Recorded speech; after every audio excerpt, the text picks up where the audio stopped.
He's fit. He's funny. He's 100% Gronk. His famous football family shaped his work ethic and competitive fire, leading him to the NFL. After football, his entrepreneurial drive has led him to Shark Tank, success, and a deal with Mark Cuban and A-Rod. His company, Ice Shaker, makes premium insulated drinkware designed for life at the gym or on the go. And he also plays a big role in promoting the family's fitness company. Let's get inside the Global Grove with Chris Gronkowski. I'm your host, Peter Groverman. Hey, Chris, how you doing? Hey, what's going on? All right. Well, welcome to the Global Grove. You're here to promote your upcoming segment on Product Search Live, which we're filming in 9 days. You want to tell a little bit about what you're doing here and what is Ice Shaker? Yeah, for sure. So, man, it's been a 6-year journey at this point. It was an idea that I came up with, just being someone that's going to the gym multiple times a day, living an active, healthy lifestyle. Went to the gym, I had a plastic shaker. It was sweating. I took a sip. It was warm, tasted awful. And at that point, I just thought, hey, there's got to be something better out there that will keep my drink cold. Won't absorb the odor like the plastic bottles do. And it would actually blend and mix powders. So went on this journey and I created the best bottle that I could for myself and called it the Ice Shaker. And you got one right there with you? Of course. I got a whole collection over here, but yeah, of course. Let's see it. Rocking the black one today. But yeah, super functional. So you got a handle on it, pop top. We have a patented twist and agitator in it. Also actually break up powders, works as a strainer as well, so you're not drinking through ice. Got measurement markings inside of a kitchen-grade stainless steel bottle, and we have a new silicone base on it as well. So just a super functional cup that you could use all day, every day. That's great. Do you ever brand them? Like any companies come in yet? Be like, hey, I want this for a corporate gift? Absolutely. We do a lot of custom branding. So we're actually turning thousands of bottles a week at this point with custom laser engraving on the bottles. That's cool. Yeah, it makes sense. You can do the laser engraving. It's quick, easy, looks great, right? Absolutely. Nice, it's not going to chip, not going to fade. Yeah, it was something I was actually doing previous with my wife as well. So this is second successful business since my NFL career. And my wife still has that business as well. So we kind of integrated the two together. She was doing a lot of personalized gifts. Oh, that's perfect. Let's take a step back here. You were just telling me you were at the Super Bowl. Well, you didn't go to the game, but you were out there.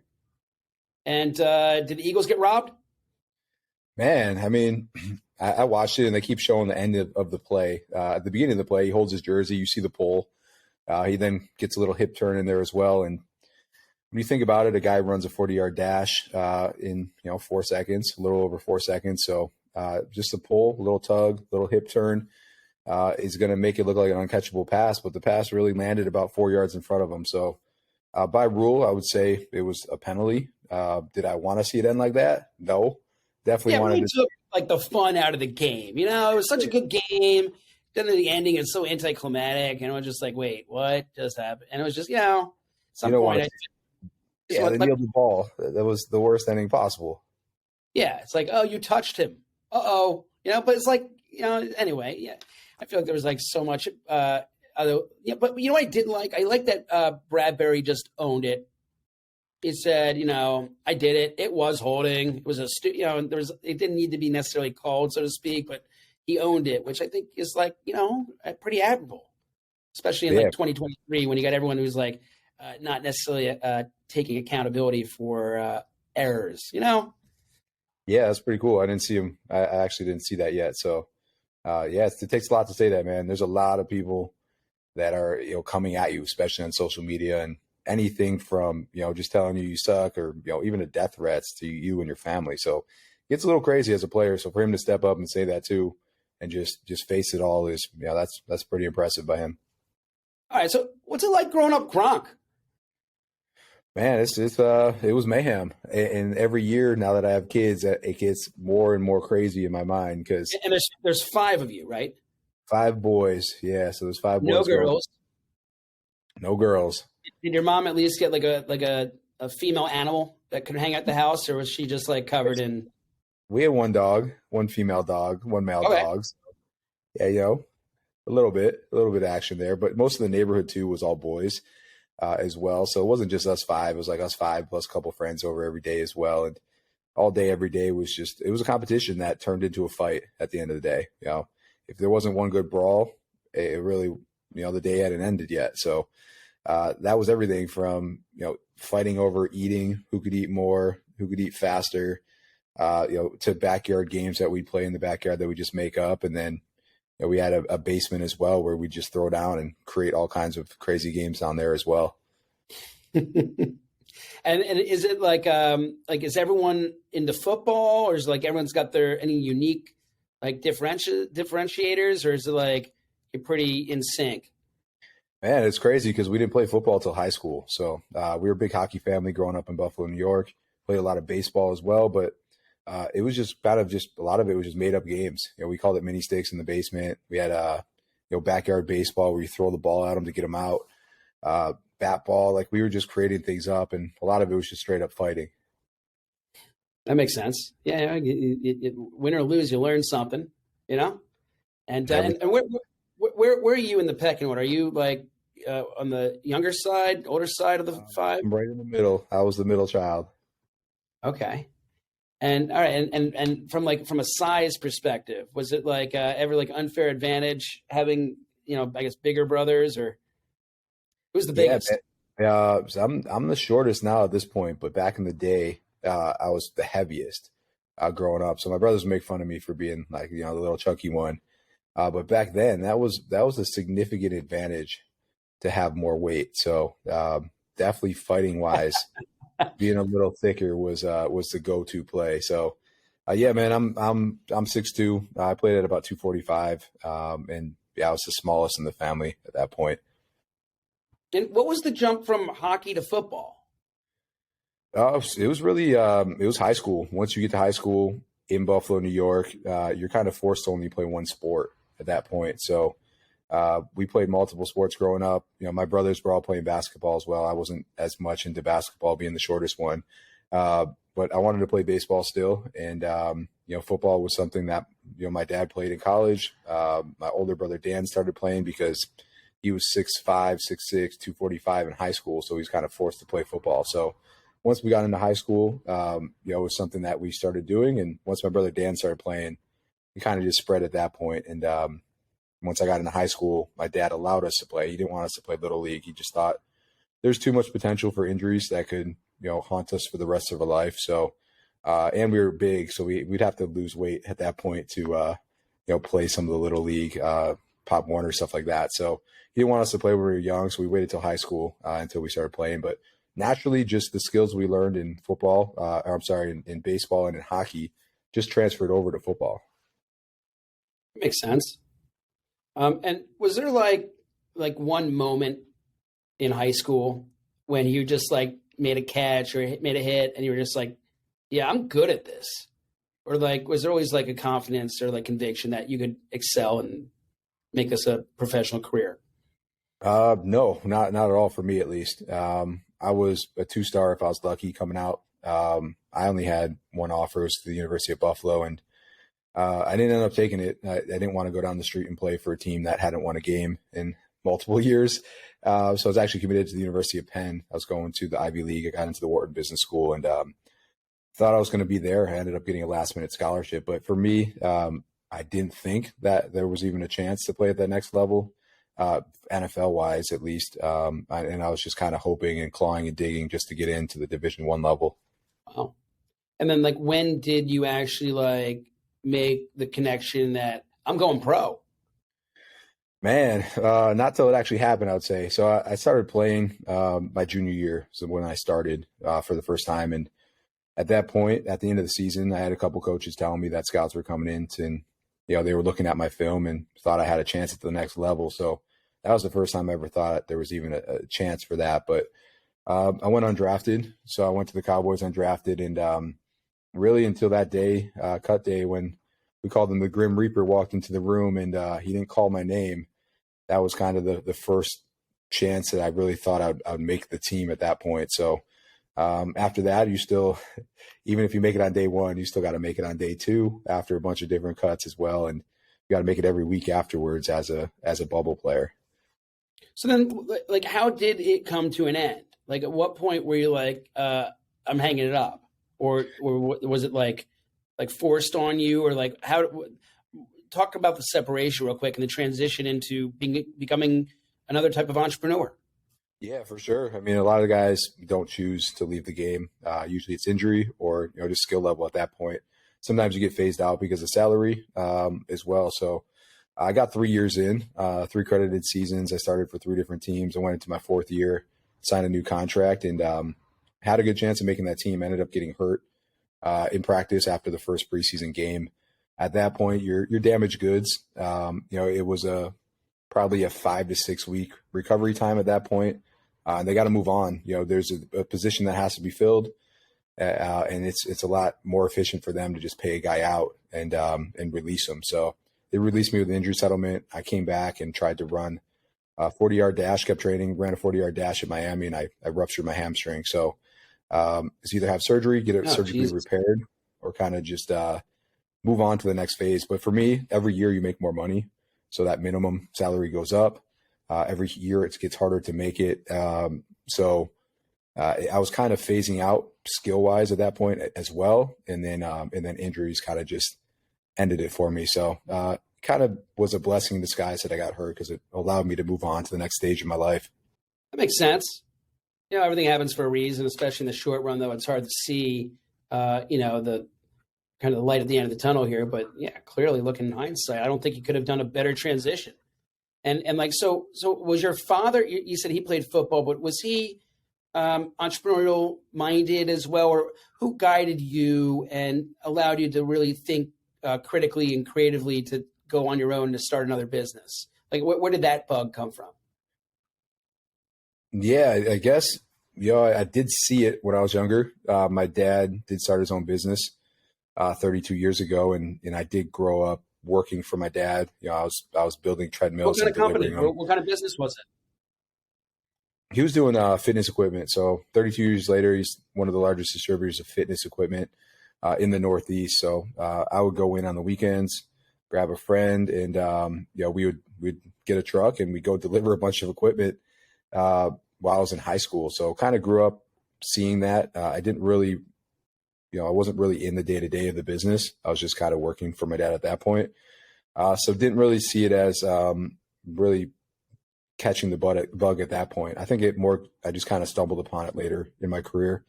My wife actually started the first business when I was still playing as a way to work from home.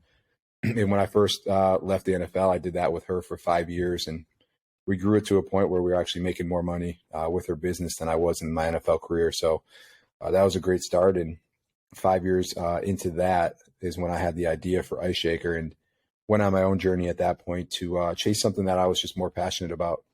Okay, so you get this idea, you're at the gym, you're like, there can be a better way than this smelly, gross, sticky, plastic, pop top, water. I don't even know what to call it. But then, like, what do? You go on Alibaba, or how do you find how do you source a manufacturer? Like, what's the first step to making this a reality? Is it calling a lawyer and setting up a company? Is it just checking out the competitive landscape, going to the store, talking to your dad, I guess, or where you at? Yeah, there's a lot of things you could do, and I didn't do many of them from a planning perspective. You probably should put together a whole business game plan. I didn't. I kind of just went and found a supplier, put a nice deposit down and started making product at that point. So we already had connections to suppliers with my wife's business. So I used similar suppliers that I already had connections with and started, telling them what I wanted to get made at that point. So they were able to make it, send it my way, kind of approved some samples, and I really had no idea at all what I was doing at that point, and ordered 10,000 of them. So 10,000 bottles showed up at my house. I had them stored in the upstairs of my house. And when they finally arrived after months of begging for them, a lot of bottles, I had no clue what to do at all at that point. Okay. Well, okay. So then let's start there. So then it's you and your wife. You got the inventory now, and you reach out to who's your first sale? Is it like a gym, a club? Yeah. So and how do you go on? Yeah, first sale was actually on Amazon. So I went to Amazon. I figured, it's the biggest marketplace in the world at this point. If I can't sell it there, I'm not going to be able to sell it anywhere. So went on Amazon, first day I put the listing up, I got a sale, and it was crazy to me that happened. And then I thought I was going to just like pour in, of course, but there was one sale the first day, and that was kind of it at that point for a while until I started actually digging in and figuring out how to really build out a listing and do the correct SEO and get the images right and all that kind of stuff. But that was the first sale. Second sale, of course, was every friend and family member that I could possibly force to buy the product and leave a review for me. And then after that, it was really just going after trade shows.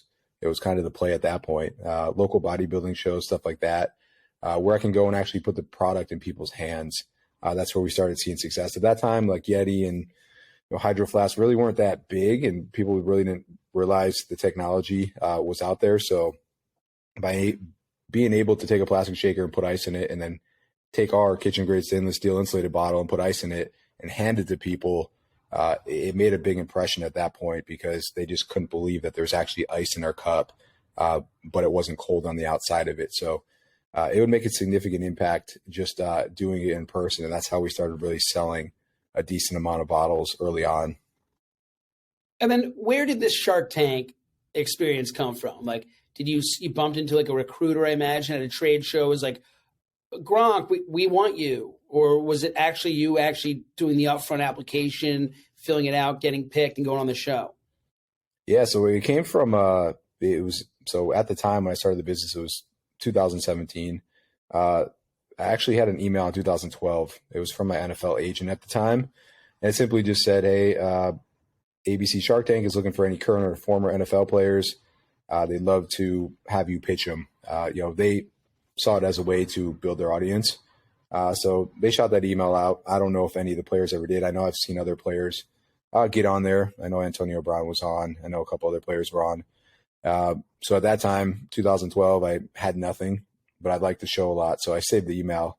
And in 2017, 3 months into the company, we had about $25,000 in sales. At that point, I thought, hey, we have enough in sales to at least say that this is a real business. Let's reach out to Shark Tank and let's see if there's any chance here. So I reached out, I shot them an email. They asked for a video, so I had to do a video submission at that point. And then they accepted it, had to do a bunch of paperwork. It took about 3 months to actually get to the filming. And within that 3 months, I tried to just stack as many sales as I possibly could into it so I could get a higher valuation at that point. And I was able to get up to about $80,000 in sales in those first 6 months. That's amazing. And that's great. And whose idea was it? I got to be honest. I watch a lot of Shark Tank. You're the only one that played flipped cup with the Shark. Whose idea was that? I'm going to go with your wife. There's no way that was your idea. No, so the producers were like, there's no chance you're playing Flip Cup. That's a drinking game. This is a family show. It's going to get shut down. And so they wanted us to do a fitness competition against the Sharks. And at that time, we're all fresh out of the NFL or still playing. So we're in incredible shape. The Sharks aren't going to come anywhere close to us. It's not even going to be entertaining at that point. So they're like, let's do push-ups. I'm like, well, I could do over 100 push-ups at this point. It's going to take a while. No one wants to see that. It's really boring. So I threw the idea out there for Flip Cup, and they were like, there's no chance. And I'm like, this was the great way for us to hydrate after games. I had to. It was the best segment because every person was like, they're playing Flip Cup. Yeah, and your brothers. It was great. Quick, entertaining, right to the point. It only takes 30 seconds to get a quick game in. Especially when you guys play, you just rail through there. You're like, all right, these guys. First flip every time. So, yeah. My question was who chose Flip Cup over Pong? I think you could have bug juice Pong or apple, something. But at the same time, it was a lot really entertaining. I thought it was really unique, and obviously sure. it sticks out. So I thought it was really well played. Sometimes these producers, they're too conservative. I think they're thinking too hard. Flip Cup's not a big deal.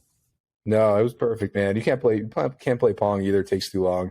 And you had to think about it from their perspective. Anyone could play Flip Cup and at least be somewhat competitive in it. So we wanted it to at least be entertaining and something. Hey, I got some friends. They run Flip Cup tables like no one else. So I get it.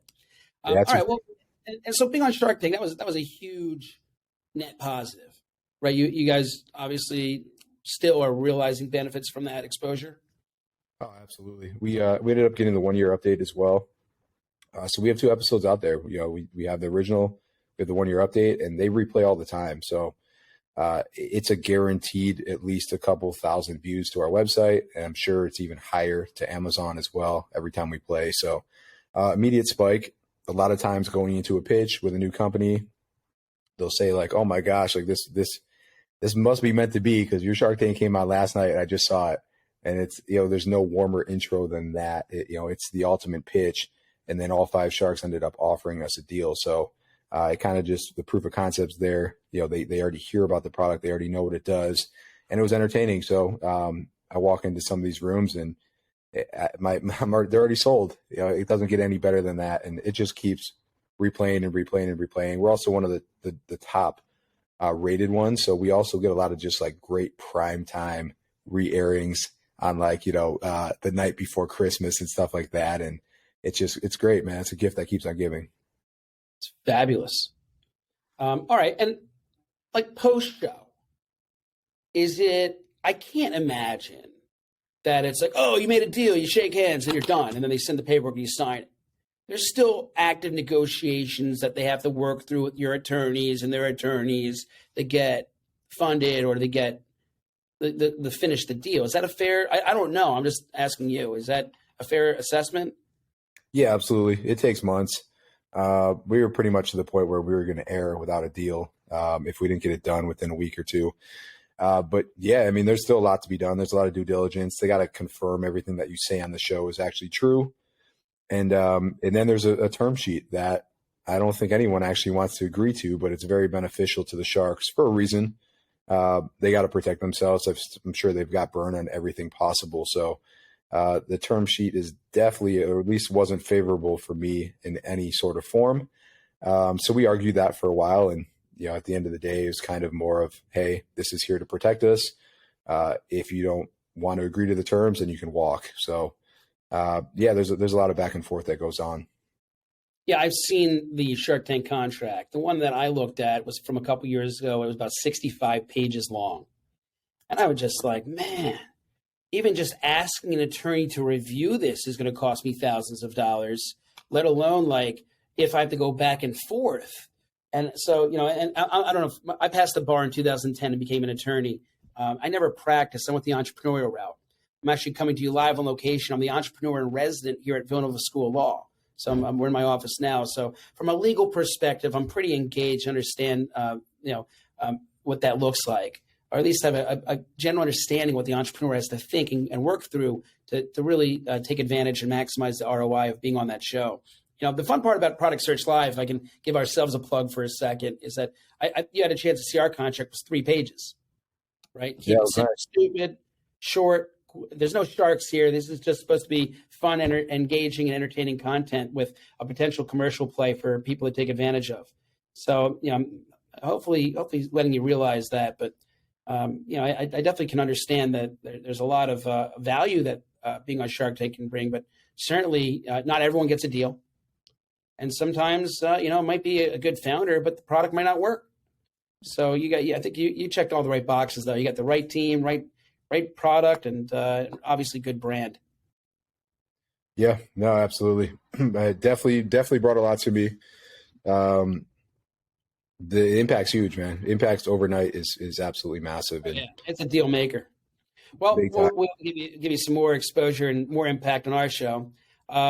Let me ask you this. You guys have any plans to expand to other products or categories or items besides the shake? Yeah, we have a lot of really cool partnerships that we'll do this year. We've had some in the past. We work with the U.S. Army. We have a licensed bottle. Wow. We have a really cool speaker bottle partnership coming in that will come into play here during the summer. It's actually a twist-on speaker with a company called Bumpbox. That's cool. Yeah, I'm super pumped for that. It's loud too, and it's useful. It's super useful. So been using mine. I have a bunch of samples here that I've been testing to make sure everything's good. And excited to launch that. We'll continue to do more partnerships. We started breaking into more like bags and stuff like that as well. So duffels for the gym and stuff like that. We have the jugs now. But really, at the end of the day, like the product itself is not, our market's not saturated yet. We have so much more to go. We are probably the premium stainless steel shaker bottle in the space, but if we walk down the street from our own warehouse and ask 10 people, I'm sure maybe one of them has heard of us at this point. So Cool.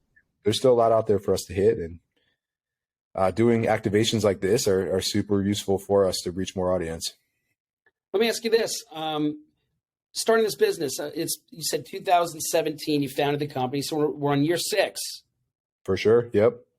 What has been one of the biggest unforeseen consequences of deciding to say yes to making Ice Shake a reality? The consequences, yeah, it all started after Shark Tank. So what people don't see is the amount of work that goes into it. You know, you 20x your sales overnight. As I was saying before, that product was sitting in the upstairs of my house. You know, it wasn't at a warehouse. I didn't have a team, staff built out. I didn't have the procedures and process built out.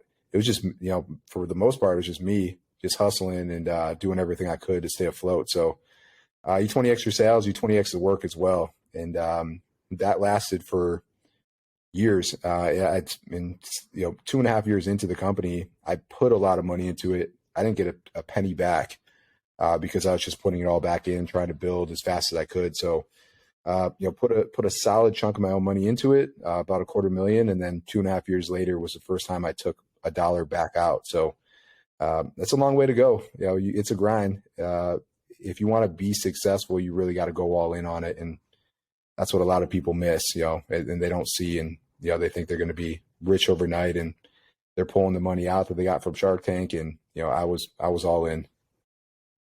Oh, that's cool. All right. Well, it's great that you have such a good foundation, a great product, a good support network.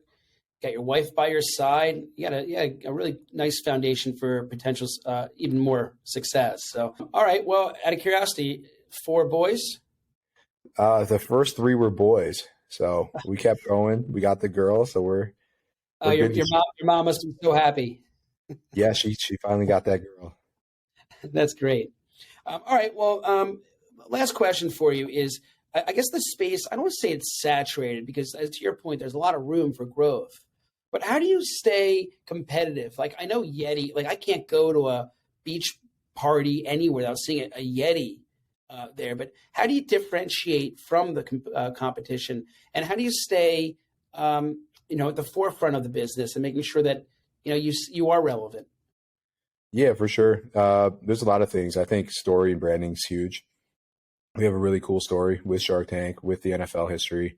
I stay front and center as well. So people know it's me. A lot of times I'll still answer emails and phone calls, and a lot of times I'm still selling product to customers as well. And they're shocked by it, but I like to be as involved as I possibly can. So that definitely separates us as well, that people know that I'm the one they're actually working with, and my team as well. So social media is huge. I try to do as much as I can as well to stay on top of social media and get just my personal brand out there, as well as the Ice Shaker brand as well. And then just always creating new stuff. We're always launching new partnerships, new colors, new patterns. We have the ability to custom engrave, so we can really do anything with that aspect of it. So we're doing custom engravings of the week. Yeah, but it's just doing everything you possibly can. Contests, giveaways, activations, reaching out on social media, sending out free product. There's so much. It's really unlimited what you can do with marketing. So every little bit helps. And then at the end of the day, you just have to have a great product and great service. You want people talking about you. They need to say something that really stands out in their mind. So if it's your story, if it's your service, if it's your product, and they're telling a friend about it, that's the best form of advertising you're possibly going to get. Awesome. What's your Instagram handle? So mine is just my name, at Chris Gronkowski. I'm pretty big on TikTok as well. More just branding, storytelling. So behind the scenes of Shark Tank, behind the scenes of the NFL, just interesting things that I've done over my 36 years. So if you'd like a good follow, it's just at Chris Gronkowski on TikTok as well. Easy peasy. All right, Chris, and iceshaker.com, right? Iceshaker.com. Man, well, on February 23rd, I look forward to hosting you here in Philly and going live with you between 7 and 9 p.m. Eastern and selling a ton of your ice shakers. It's game on, man. I'm ready for it. Cool. Well, we'll see you up here, and thanks again for making the time. Absolutely. Thanks for having me.